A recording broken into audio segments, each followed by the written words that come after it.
Hello there, this is Jamie here. Welcome to another session of Vista Export Services. In this session, I will quickly take you through the amazing process of using my new collaborative app, previously developed for a company using Unreal Engine 5 and blueprints.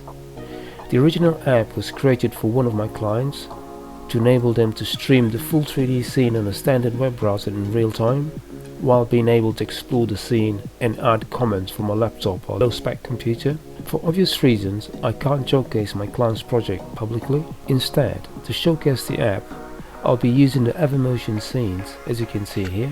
To navigate the scene, simply use the arrow keys from your keyboard in order to move forward, backwards, left and right. Also, you can use the A, W, S and D keys from your keyboard. To look around the scene, hold down the left key on your mouse and begin moving the mouse, as you can see here. To create a 3D notepad and add a comment on it, simply right click on any specific object in the scene. A 3D notepad should appear. This section is to write a title of your comment. This red button is to click to delete the 3D notepad, and this green button is to click to save the 3D notepad. Here, simply write the title of your comment and click on the green button to save it. You can create multiple 3D notepads in a scene using the same actions previously shown. Let's write a title and save it. Let's create a new 3D notepad as previously done. Let's write a comment on this blank section here and click to save the 3D notepad. Let's create another 3D notepad and add a comment, followed by clicking to save it.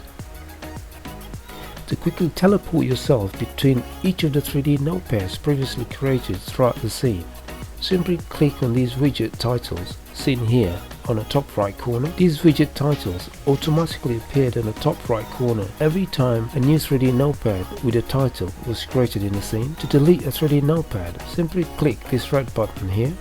You can also delete 3D notepads by simply holding down the shift key on your keyboard and left clicking on your mouse to delete it.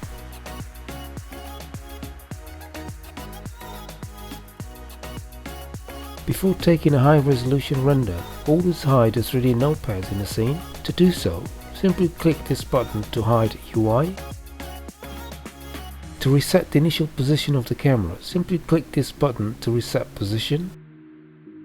To take a high resolution render, simply click this button to take render. You should be prompted with these camera options seen here on the bottom right corner. Let's tweak with some of its amazing parameters seen here.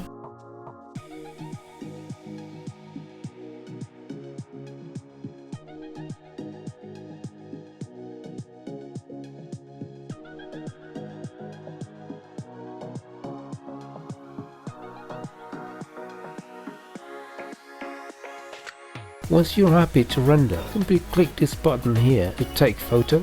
In this email dialog, fill in the details properly and click to send. Ensure your email address is written properly, otherwise you will not receive the final render in your inbox. As mentioned earlier, this app and 3D scene can also be streamed on a standard web browser without the need of a good computer or graphics cards. For more information about this app and its functionalities, simply contact me via email on jamiecardo@hotmail.com. I really hope you found this app and video useful, and I hope to see you on my next one.